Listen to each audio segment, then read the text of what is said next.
isa pa nakikita ko din sa manok, lagyan ako yung mga racing nyo, magkatabi lang sa racing nyo ang early bird, national, sa papasok doon ang national sa inyo, nagpapaluan. Hindi siya sabi, nangangamatay din yung mga sisiw ninyo, ang local ninyo. Ang national, pasukan ng local, nadadali din ang mga kuwan ninyo, ang mga national, kaya napapalo sa mga malaki. Muna number 1 talaga, sabi ko sa inyo, kailangan mayroon saka yung mga kuwan natin sa mga rings ninyo, yung isa din, bantayan ninyo yung mga aso ninyo, yung mga alaga, kaya kumakain din ng sisiw yan. Kailangan monitoring din. Kaya sayang ang pera na din na ginasto natin sa mga manok natin. Katapos, yung mga manok ninyo, 2 months to 4 months, pag dinentorgahin ninyo, o makita ninyo nga baga yung pangsipon sila, pwede nyo liguin yan, idiglag ninyo yung mga sipon nila, saka tambalan ninyo yung mga antibiotics, yung mga tambal. Kaya pabayaan ninyo yan, kung may mga manok nga may mga sakit, hindi nyo kukunin, maawa yung ibang mga manok ninyo. Unang may means of ninyo, mayroon ninyong kuwan, yung nagbabantay, pinupurot yung mga mahina na manok. Pinupurot at saka ilalagay doon sa, kung may hospital kayo, para halagaan ang mga manok ninyo. Kailangan yung mga manok ninyo, kung may mahina dyan sa ringing area, tambalan ninyo yung antibiotic ng pedis. Pag di kaya, kunin ninyo. Ilagay ninyo doon sa hospital ninyo. Kaya pag once ninyo din ninyo kunin yan, nagatapon yan doon sa mga malakas yung sisiw. Lahat ninyo mabilis magawa yan doon sa mga walang sakit. Ang hirap pabagamutin. Pag yung mga sisiw ninyo, nakuha na nyo, may mga kagat ng mga lamok o ano, kukunin ninyo yan. Tapos, galing nyo sa hospital ninyo, liguin, linisan, idiglag, lahat. Tapos, patumarin nyo ng antibiotic, bigyan ninyo ng biligal.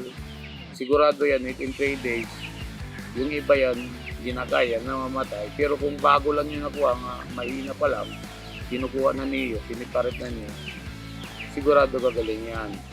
Di sa mga inumin antibiotic ninyo na ginagamit ninyo. Yun ang isang bantay. Kaya ang pinakamahirap talaga pag-alaga ng manok sa pag-umpisa ng 2 months hanggang mag-start sila. Diyan lahat ang sakit. Na di mo alam, kumplito naman lahat, bakit nakasakit ang manok ninyo. Unang i-advise ko sa inyo, cleanliness at saka monitoring at saka complete pagkain, mga vitamins na binibili ninyo, bigyan ninyo lahat.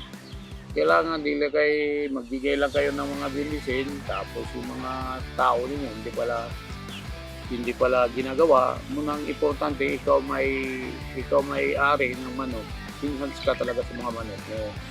Kailangan, advice ko ninyo, pag ikaw may-ari, huwag mo lang ikuhan sa mga tao mo. Kailangan nandoon ka din kung nasunod ba ang gusto na ipagawa mo sa mga tao mo sa farm. Isa pa, problema natin sa mga sisiw, pag umulan, yung mga sisiw ninyo, huwag ninyo palabasin. Ipasok niyo sa brooder lahat. Once pakalabi na yung ulan nga, malakas, hinto, tapos iinit uli. Kailangan ng manok ninyo, ipasok nyo agad yan sa brooder. Huwag ninyo ilabas. Kaya walang magaling na manok dyan. Bisang galit tao, pag naulanan, sinisipon. Lagi na kung manok, ipasok nyo dito sa brooder. Yung tao niyo, yung mga farm boys niyo, ba talaga pag kita ulan, pasok dito yan sa brooder. Tapos ipapalabasin. Kaya once ipalabasin nyo yan ng tagulan yan, sigurado pagka umaga yan, sakit sa ulo yan. Pasukan yan ng mga sipon. Yun ang bantayan ninyo. Tapos, prevention dayon ng mga antibiotic ninyo, painumin ninyo 1 araw, 3 araw, anong advice sa mga doktor ninyo, sa mga veterinarian ninyo, sundin ninyo. Pag mag-ulan, ipasok ninyo ang manok ninyo. Advice ko sa inyo, pag may mag-ulan, ipasok diretso yung sisiw ninyo.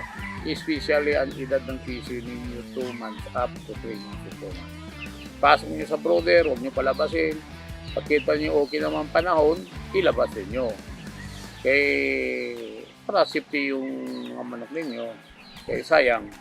Pagkatapos isa din, may style din ako sa pagpakain. Kung gusto niyo. Sa umaga, kakainin nila ninyo ng kainin niyo ng feeds. Huwag ninyo normal lang, tubig, plain. Katapos, pagkita niyo maluya ang manok niyo, napasukan kayo ng mga malaria o ano lang, mga sakit nakita niyo, coryza o ano, technique dyan, pagka 11 o'clock, pagutumin yung manok ninyo. Pagka 11 o'clock, lagay kayo ng medicine para sa pagtambal ng mga may sakit yan ng mosquito, coryza, sipon, balutong, cowlpox, o ano kusbay sa mga lamok.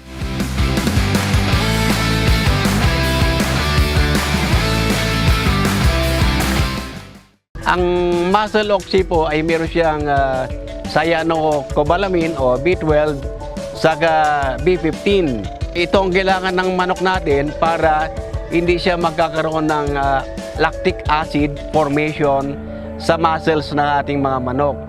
Para ang ating mga manok ay magkakaroon ng magandang oxygenation lalo na sa kanilang muscles para maiwasan natin ang masamang resulta sa ating pagkukondisyon na muscle bound. Kaya po ini-introduce ko itong muscle oxy para sa ating mga panabong manok para magkakaroon sila ng magandang leg extension saka magandang cutting sa panahon ng labanan.